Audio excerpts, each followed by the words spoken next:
Some of the things I would do to prepare to play the role of Alma was, of course, read the story in the Book of Mormon about Alma and Abinadi, and just study exactly what it is that he must have gone through to make that transition from being a priest in Noah's court to becoming a great preacher and prophet. There's only a few verses that are devoted to Alma as far as that transition, just that he believed in the words of Abinadi, and then he ran away, he wrote down the words of Abinadi, and then he started to preach them. And then of course we know a lot more after that, but that part of his life and his story, only a few verses are devoted to it. And the rest of my preparation for this role was really devoted to just my own personal testimony of the Book of Mormon, of what Abinadi preached and taught.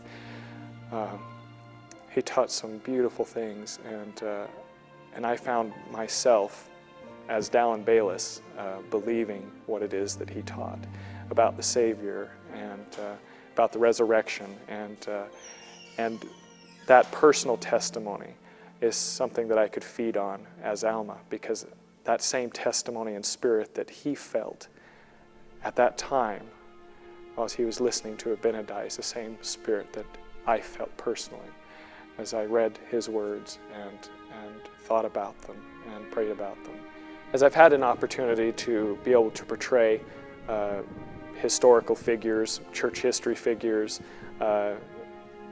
biblical figures, Book of Mormon figures, you know, on stage or on film, one thing that's really neat about doing that is that it gives me an opportunity to think of them as real people and not just as stories. And I think that's a very important thing, and that's what I love so much about the Liken, the Scriptures. And any time we get to actually see this played out is because we get to remember that these people were real.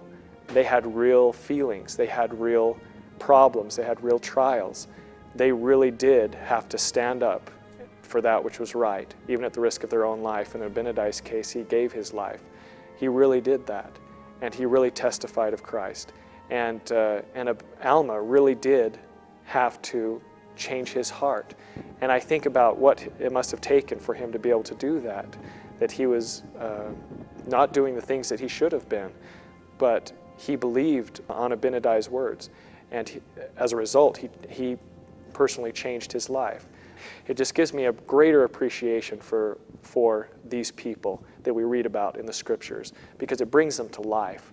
It makes them people like you and me.